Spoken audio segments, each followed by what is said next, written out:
Good morning students. कल हमने एक रिएक्शन पढ़ी थी, what will happen when dilute sulphuric acid is added to lime water. क्या होगा अगर डाइल्यूट सल्फ्यूरिक एसिड को अगर हम लाइम वाटर मतलब चूने के पानी में डालेंगे तो क्या होगा। Will the reaction mixture become hot और कोल्ड। जब रिएक्शन होगा तो वो जो मिक्सचर है वो गर्म होगा या ठंडा होगा। तो इसका आंसर होगा कि वो मिक्सचर कैसा होगा, गर्म होगा। जो सल्फ्यूरिक एसिड है वो कैल्शियम हाइड्रोक्साइड मतलब लाइम वाटर, चूने का पानी, उसका नाम क्या होता है चूने के पानी का, कैल्शियम हाइड्रोक्साइड। तो सल्फ्यूरिक एसिड लाइम वाटर या कैल्शियम हाइड्रोक्साइड के साथ में मिलकर के क्या बनाएगा, अपना सल्फेट बना लेगा, कैल्शियम सल्फेट बना लेगा और उसमें से क्या निकलेगा, वाटर रिलीज होगा। तो वो मिक्सचर कैसा होगा, हॉट होगा, गर्म होगा। ठीक है। Then next topic is neutralisation in everyday life. हमने कल न्यूट्रलाइजेशन रिएक्शन पढ़ी थी कि एसिड और बेस को अगर हम मिक्स करते हैं तो वो जो रिएक्शन होती है वो न्यूट्रलाइज हो जाती है। ना तो वो जो मिक्सचर बनता है वो एसिडिक होता है और ना ही वो बेसिक होता है। ठीक है, ना तो उसमें एसिड के प्रॉपर्टीज़ होती है ना बेस के प्रॉपर्टीज़ होती है। ये रिएक्शन कहलाती है न्यूट्रलाइजेशन। ठीक है।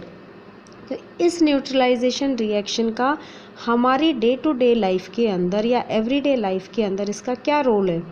तो फर्स्ट है indigestion. We learned that our stomach contains hydrochloric acid which help us to digest food. But sometimes indigestion can be caused because of too much of acid in the stomach.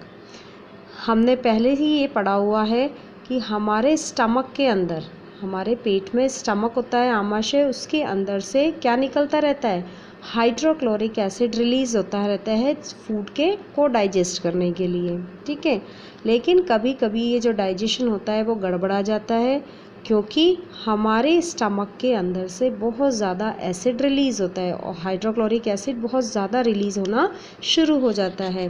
और ऐसा क्यों होता है, जब हम कुछ ऐसा फूड खा लेते हैं जिसके अंदर मिर्च मसाले या जो ऑयली स्पाइसी फूड अगर हम खा लेते हैं तो हमारे स्टमक को ज़्यादा काम करना पड़ता है और वो क्या करता है, हाइड्रोक्लोरिक एसिड ज़्यादा रिलीज़ करता है। ठीक है, जिसकी वजह से हमें पेट में दर्द शुरू हो जाता है। उस पेट दर्द को सही करने के लिए we take an antacid such as milk of magnesia. हमें डॉक्टर्स क्या देते हैं, एंटासिड देते हैं।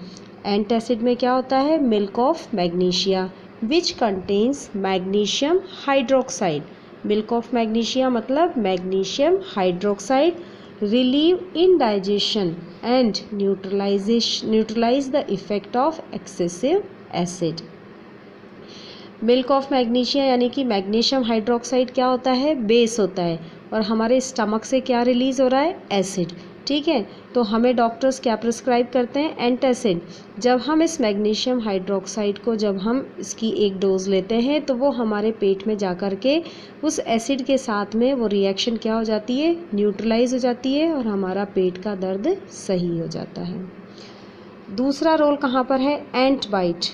जब आपको कोई इंसेक्ट काट लेता है, जैसे वास्प है या दूसरे जो इंसेक्ट होते हैं वो काट लेते हैं, when an ant bites it injects the formic acid into our skin. ये इंसेक्ट हमारी बॉडी के अंदर क्या इंजेक्ट कर देते हैं, formic acid. To neutralize the effect of acid rub moist baking soda, sodium hydrogen carbonate और calamine solution which contain zinc carbonate. जब एंट काटता है या कोई चींटी काट जाती है या कोई इंसेक्ट हमको काट जाता है तो वो हमारी स्किन के अंदर क्या कर देते हैं, फॉर्मिक एसिड इंजेक्ट कर देते हैं जिससे बहुत दर्द होता है और इरिटेशन होती है। तो उस रिएक्शन को न्यूट्रलाइज करने के लिए हम क्या करते हैं, हमारे घर में जो बेकिंग सोडा होता है, मीठा सोडा होता है, उसको थोड़ा सा उस जगह पर रब कर देते हैं तो वो फॉर्मिक एसिड को क्या कर देता है, न्यूट्रलाइज कर देता है। ठीक है, जिससे कि दर्द सही हो जाता है। Then soil treatment. Soil becomes acidic due to excessive use of chemical fertiliser. Soil के अंदर हम फर्टिलाइज़र देते हैं, केमिकल फर्टिलाइज़र देते हैं, जिससे कि वो क्या हो जाता है, बहुत ज़्यादा एसिडिक हो जाता है सॉइल का nature. When the soil is either too acidic और too basic, plants do not grow well.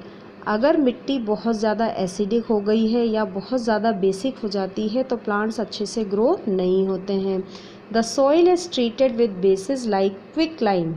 उसके बाद फिर क्या करना पड़ता है, उस मिट्टी को क्विक लाइम कैल्शियम ऑक्साइड से ट्रीट किया जाता है, उसको सुधारा जाता है। Slag lime when it is too acidic, जब मिट्टी बहुत ज़्यादा एसिडिक हो जाती है तो उसके अंदर कैल्शियम ऑक्साइड या कैल्शियम हाइड्रोक्साइड मिक्स किया जाता है। And if the soil is basic, और अगर मिट्टी की जो नेचर है वो बेसिक है तो फिर ऑर्गेनिक मैटर और compost is added to it, तो फिर उसके अंदर कोई भी ऑर्गेनिक मैटर या कंपोस्ट खाद, जैसे गोबर की खाद वगैरह है, वो डाला जाता है। Organic matter neutralise the basic nature of the soil. जो ऑर्गेनिक मैटर होते हैं वो क्या करते हैं, उस बेसिक जो मिट्टी का जो बेसिक नेचर है उसको न्यूट्रलाइज कर देते हैं। Then factory waste, the waste of many factories and industries are acidic in nature. जो केमिकल फैक्ट्रियों से जो निकलने वाला जो वेस्ट प्रोडक्ट होता है उसका नेचर कैसा होता है, एसिडिक होता है। If they are allowed to directly flow into the water bodies, the acid kill fish and other organisms by disturbing the aquatic habitat. Therefore, the basic substances are added to factory waste to neutralize it. जो industries या factory से निकलने वाला जो waste होता है वो acidic nature का होता है। और आप लोग जानते हो कि इंडस्ट्री से निकलने वाला जितना भी वेस्ट होता है वो नदियों और तालाबों में डाला जाता है। अगर इसको ट्रीट किए बिना ही नदी तालाबों के अंदर डाल देंगे तो वो पानी कैसा हो जाएगा, एसिडिक हो जाएगा, जिसकी वजह से उसमें रहने वाले जो एक्वेटिक एनिमल्स हैं वो मर जाएंगे। इसलिए उनको डायरेक्टली उसके अंदर वाटर बॉडीज़ में डालने की जगह उसको क्या करते हैं, पहले उसके अंदर बेसिक सब्सटेंसेस को डाल करके उस वेस्ट को न्यूट्रलाइज कर दिया जाता है और उसके बाद उसको वाटर बॉडीज़ के अंदर डाला जाता है। तो यहाँ तक ही आपका चैप्टर हो गया ख़त्म। अब हम करेंगे question answers. Tick the correct options for the statement. Question 1, which of the following is acidic. इसमें से कौन सा ऐसा है जो एसिडिक नेचर का है, कर्ड यानी कि दही। Then which of the following is basic in nature. इनमें से किसका नेचर बेसिक है, वो है सोप वाटर, साबुन का पानी।